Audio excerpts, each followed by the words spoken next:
My name is Jonathan Menton, and I am Associate Director for Special Collections at the Gilmore Music Library. The piece I have chosen is an oral history interview with the American composer and performer, Pauline Oliveros, from February 1st, 1983. The reason I chose this piece is because Oliveros is one of the most influential people in the development of experimental and electronic music. Oliveros is someone who I have studied and listened to endlessly during my life, and her work, to my mind, represents some of the greatest contributions made to the field. So when I came to work at Yale and saw that Oral History of American Music, or OHAM, based at Yale, had a collection of countless hours of interviews with her, I was blown away. This interview, I think, is one of the best. It is conducted by Vivian Perlis, who founded OHAM.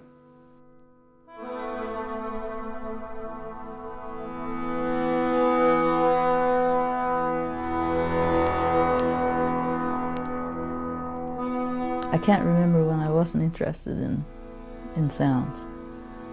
You said you remember yes, very far back. That amazes me. Yes. When you were about 2 or 3 years old? Yes, I remember that. And I remember particularly things like riding in the car with my parents, for instance, maybe in the back seat, listening to the sound of the motor and listening to the sound of my parents' voices being modulated by the motor, so that the voice sounded all grainy and fluttery.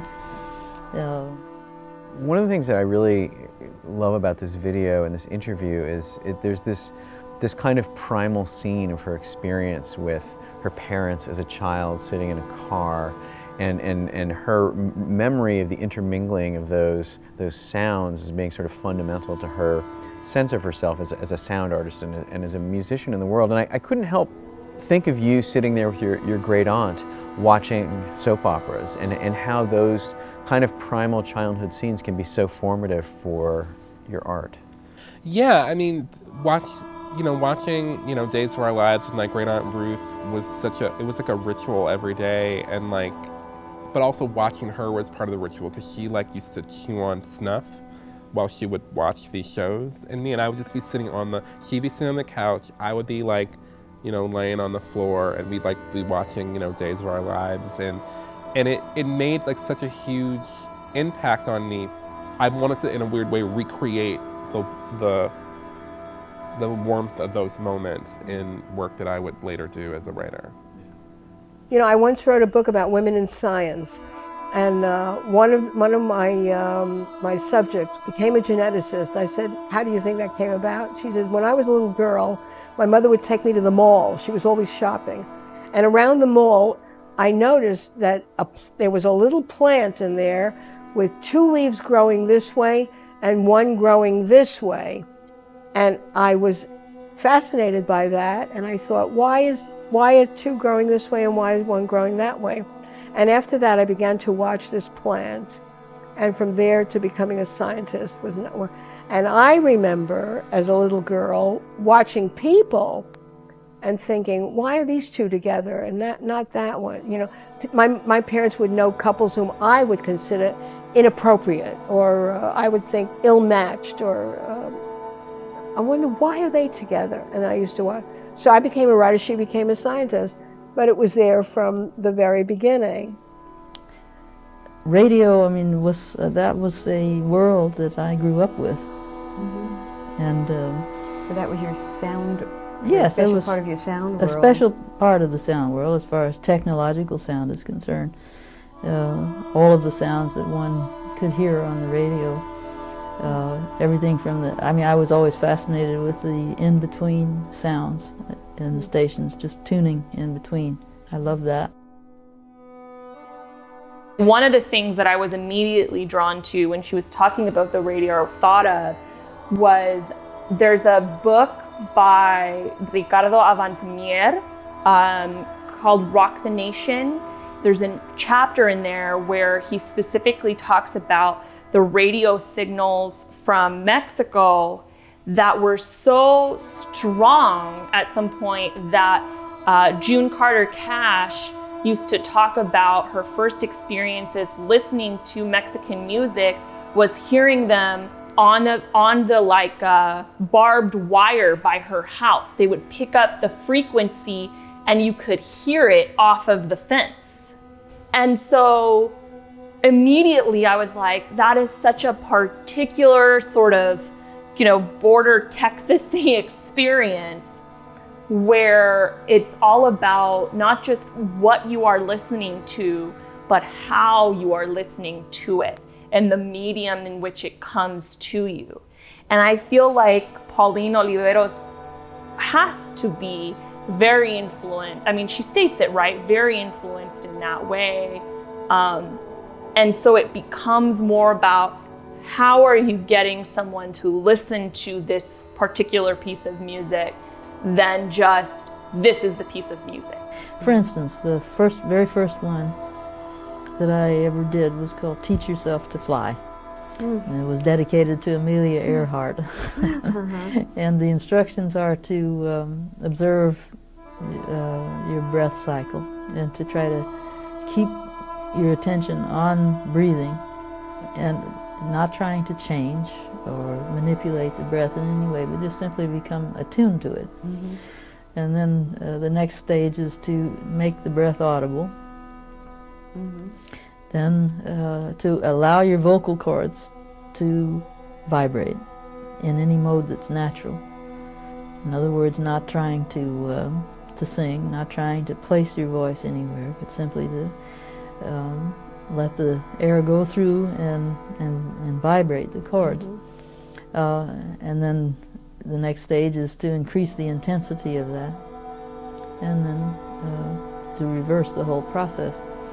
And that's the meditation. The meditation task is to stay tuned to the breath cycle while allowing these things to happen.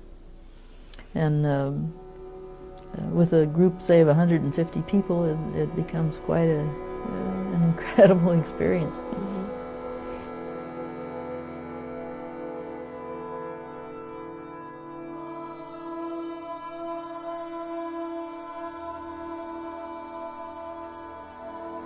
She talks about the breathing and the sonic meditation. And I know that she's done a lot of text scores, and so that makes me think that she's kind of on these, at an intersection of thinking about sound and sound becoming language or language becoming sound.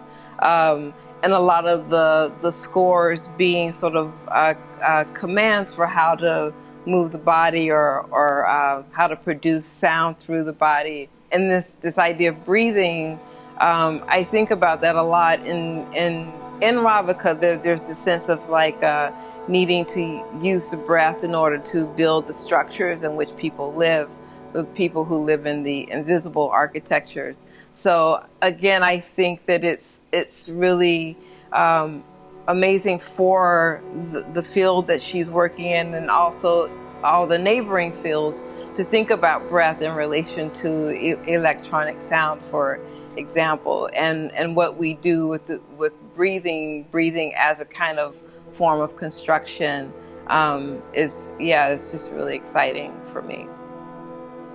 Does it have social and political implications to you, the kind of music that you write? Oh, yes. Well, I feel that one's interactions, the way one relates in an organization of any kind is political and social and very important. I mean, in its detail. And the path that I hope to be on is one where the energy that comes out of the work that I do is beneficial, and that, I mean, beneficial to others as well as myself. I want my work to be mutually beneficial. I'm not interested in making an object of art and entertainment, but I'm interested in making something that helps me to grow and expand and change as an individual and in relation to others.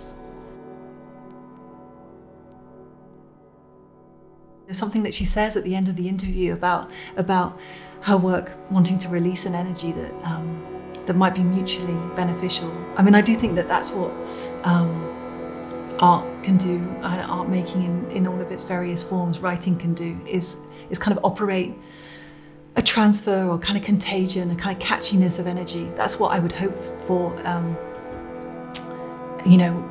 with ambition for my own work. I would hope for that could happen. It felt like she was genuinely trying to take a conversation from her heart through the music to the audience, in the most honest way possible. I think that was really inspiring and kind of a good reminder of, why we make art in the first place. Like, I think that art for art's sake can be really powerful, and it can change people. It's changed me. It's like me seeing art for art's sake set me on a particular course in my life as an artist coming up. Like, I saw things that inspired me, that made me want to write and want to create things that would hopefully resonate with other people in the same ways. And so, no, it's not activism, but it is inspiring. And I think that inspiring promotes like thinking and seeing in different ways. And that to me is an important part of how any change in the world happens.